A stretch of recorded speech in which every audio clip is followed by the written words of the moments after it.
Bajo el brillo incandescente de la China moderna, el verdadero lujo no se exhibe. Se esconde. Y esa búsqueda implacable de discreción desató una corriente subterránea que lo cambió todo. Veremos cómo una arquitectura invisible se levantó bajo los rascacielos de Shanghái y Beijing. Descubrirás los códigos y rituales que protegen el acceso a estos santuarios secretos de la élite. Entenderás por qué, para algunos, el secreto se convirtió en la mercancía más valiosa. Y la más peligrosa. Cuando la privacidad absoluta tiene un precio, el riesgo es incalculable.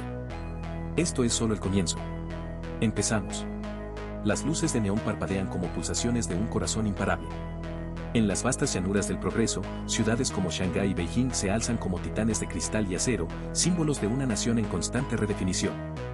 Aquí, en el siglo XXI, China no es solo una potencia económica, es un crisol de ambiciones, donde la modernidad se fusiona con ecos de un pasado milenario, y una nueva era de consumo ha echado raíces profundas. Tras décadas de reformas económicas vertiginosas, una prosperidad sin precedentes ha barrido el país, gestando una élite y una clase media alta con un poder adquisitivo antes inimaginable. Con la riqueza llegó la sofisticación, y con ella, un anhelo por más que lo meramente visible. Los escaparates de las grandes avenidas, repletos de marcas globales, dejaron de ser suficientes. Había surgido una demanda insaciable, no solo de productos de lujo, sino de experiencias únicas, de una exclusividad que trascendiera la ostentación pública.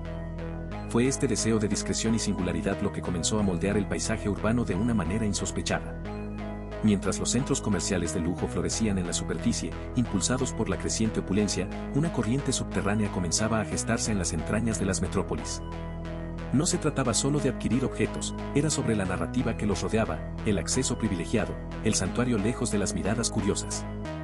La privacidad se convirtió en el nuevo distintivo de estatus y la búsqueda de lo inalcanzable, en la máxima expresión de la prosperidad.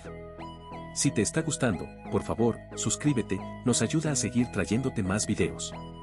Así, silenciosamente, comenzaron a emerger espacios comerciales discretos, casi invisibles, diseñados para satisfacer a los clientes más exigentes. No estaban anunciados en vallas publicitarias ni destacados en directorios. Sus puertas no se abrían a cualquiera. Eran refugios ocultos, en callejones olvidados, detrás de fachadas anodinas o en los niveles más profundos de edificios aparentemente comunes. Cada uno de estos mercados de lujo subterráneos, un testimonio de la evolución del consumo suntuario chino, ofrecía una promesa de exclusividad y un escape del bullicio del mundo exterior. Bajo el pulso incesante de Shanghái, bajo la historia milenaria de Beijing, un universo paralelo había cobrado vida. Un mundo donde el susurro es más valioso que el grito, y el acceso, una moneda de cambio más poderosa que el oro. En este laberinto de lo no dicho y lo no visto, la curiosidad de los forasteros choca con la discreción de sus operadores, creando una atmósfera de expectación contenida. La ciudad bulle arriba, ajena a los secretos que yacen bajo sus cimientos, esperando ser desvelados. Y es precisamente ahí, en la oscuridad complaciente de un callejón sin nombre, donde el verdadero relato está a punto de comenzar. El tenue zumbido de la electricidad y el constante murmullo de transacciones eran la banda sonora de un submundo que había aprendido a moverse entre las sombras con una elegancia casi felina. Durante años, la red de mercados subterráneos de lujo en China había operado con una máxima inquebrantable: la discreción era el escudo más fuerte, la invisibilidad, la mejor póliza de seguros. Los maestros de este comercio, figuras enigmáticas conocidas simplemente como los custodios, habían tejido una red de conexiones inexpugnable, basada en la confianza ciega y un código de conducta tan antiguo como las dinastías que una vez gobernaron la tierra. Su éxito radicaba en la promesa de exclusividad y, sobre todo, en la seguridad absoluta para una clientela que valoraba el anonimato por encima de todo. Sin embargo, el éxito engendra ambición, y la ambición, a menudo, eclipsa la prudencia. Con el auge imparable de la nueva riqueza en el país, la demanda de bienes prohibidos o de difícil acceso se disparó a niveles sin precedentes.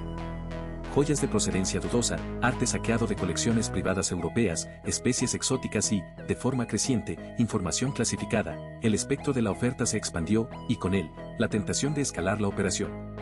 Una nueva generación de operadores, más audaz y menos versada en las lecciones de la cautela, comenzó a cuestionar los métodos tradicionales de los custodios. Su visión era una expansión que trascendía las fronteras tácitas de las ciudades y los círculos cerrados, buscando un alcance nacional e incluso internacional. La tensión se hizo palpable. Los más veteranos, con cicatrices invisibles de épocas más duras, advertían sobre los peligros de la visibilidad y la de tecnología que dejaba una estela digital. Argumentaban que el encanto del mercado residía en su naturaleza efímera y casi legendaria, un secreto susurrado de boca en boca. Pero la nueva guardia veía en estas precauciones un anacronismo, una limitación al vasto potencial de ganancias. Impulsados por la codicia y la creencia de que sus propios sistemas de cifrado y redes anónimas eran infalibles, tomaron la decisión fatídica de modernizar el sistema. Implementaron plataformas de venta en línea con acceso restringido, pero dependientes de infraestructuras globales y puntos de acceso externos, exponiendo, quizás sin saberlo, los pilares de su fortaleza a un mundo hostil. El error crucial no tardaría en manifestarse. Un envío especialmente valioso, una colección de artefactos históricos de incalculable valor sacados ilegalmente de un museo extranjero, se convirtió en el catalizador del desastre. Para facilitar la logística y asegurar la entrega a un comprador en una provincia remota, se utilizó una red de transporte expandida que incluía a intermediarios menos experimentados y, lo que era peor, menos leales. Uno de estos nuevos enlaces, un joven ambicioso con deudas crecientes y una falta de escrúpulos aún mayor, fue interceptado por las autoridades. Bajo la presión implacable de los interrogatorios, cedió, revelando no solo el destino del cargamento, sino también fragmentos clave sobre la estructura y los métodos de operación de la red. El golpe fue quirúrgico y devastador. Al alba de una mañana neblinosa, equipos de seguridad del Estado, que habían estado monitorizando la actividad sospechosa durante meses, descendieron sobre varios puntos clave. Las ubicaciones que antes eran santuarios inexpugnables, desde discretos almacenes en los callejones traseros de Shanghái hasta opulentos apartamentos seguros en los rascacielos de Pekín, fueron irrumpidas con una eficiencia escalofriante. Los custodios fueron sorprendidos en medio de sus transacciones matutinas, sus códigos encriptados y sus túneles secretos de escape de poco sirvieron ante la ferocidad del asalto coordinado. Las puertas de acero se doblaron, los servidores fueron incautados, y los susurros de lujo y poder fueron reemplazados por el sonido estruendoso de la autoridad. La oleada de arrestos se extendió por todo el país. Decenas de operadores y clientes de alto perfil fueron detenidos, sus nombres, antes protegidos por capas de secreto, ahora se encontraban bajo el escrutinio de una investigación implacable. El mercado subterráneo de lujo, una entidad que había florecido en las sombras durante décadas, fue desmantelado en cuestión de horas. La confianza, la moneda más valiosa en su economía oculta, se hizo añicos. Los tesoros acumulados, los archivos de clientes y las redes de contactos fueron expuestos sin piedad, revelando la magnitud de una operación que había operado bajo las narices de la ley. La oscuridad complaciente de los callejones sin nombre había sido violada, la luz del día, cruel y reveladora, había penetrado en cada uno de sus rincones. Nada volvería a ser igual. El amanecer que siguió a la caída no trajo consigo una limpieza inmediata, sino una onda expansiva que reverberó por cada estrato de la sociedad china, desvelando las vulnerabilidades de aquellos que se creían intocables. Aquellos que habían disfrutado de la impunidad de las sombras se encontraron de repente bajo la luz implacable de los interrogatorios y la humillación pública. Las detenciones masivas no solo desmantelaron la cúpula, sino que sembraron el pánico entre los intermediarios, los proveedores y la clientela más discreta. Los nombres, las cifras, los secretos, expuestos en miles de documentos incautados, no solo sirvieron como prueba de culpabilidad, sino como la base para una purga que se extendería mucho más allá de las paredes de cualquier prisión.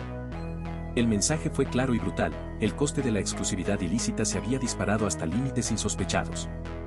La verdadera consecuencia, sin embargo, fue la destrucción de aquello que el mercado clandestino había valorado por encima de cualquier mercancía, la confianza. Sin ella, los hilos invisibles que conectaban a joyeros con falsificadores maestros, a contrabandistas con clientes VIP, se deshilacharon por completo. Los archivos de clientes, una vez custodios de discreción, se convirtieron en listas negras para las autoridades y en fuente de vergüenza y riesgo para sus titulares, algunos viendo sus reputaciones y carreras derrumbarse por completo. La red, tejida durante décadas con promesas tácitas y tratos sellados con un apretón de manos, colapsó sobre sí misma, dejando un vacío infranqueable. Reconstruir algo de tal magnitud, con la vigilancia ahora intensificada y el miedo grabado a fuego en cada posible participante, se antojaba una quimera imposible. Así, el vasto mercado subterráneo de lujo, una vez un imperio en la oscuridad, se fragmentó en 1000 pedazos. No hubo un resurgimiento unificado, solo el eco de lo que fue. Algunos proveedores menores intentaron operar en los márgenes, pero sin la infraestructura ni la protección de la antigua red, eran meras sombras de su pasado, efímeras y vulnerables ante cualquier escrutinio. La era de los grandes consorcios ocultos había terminado para siempre.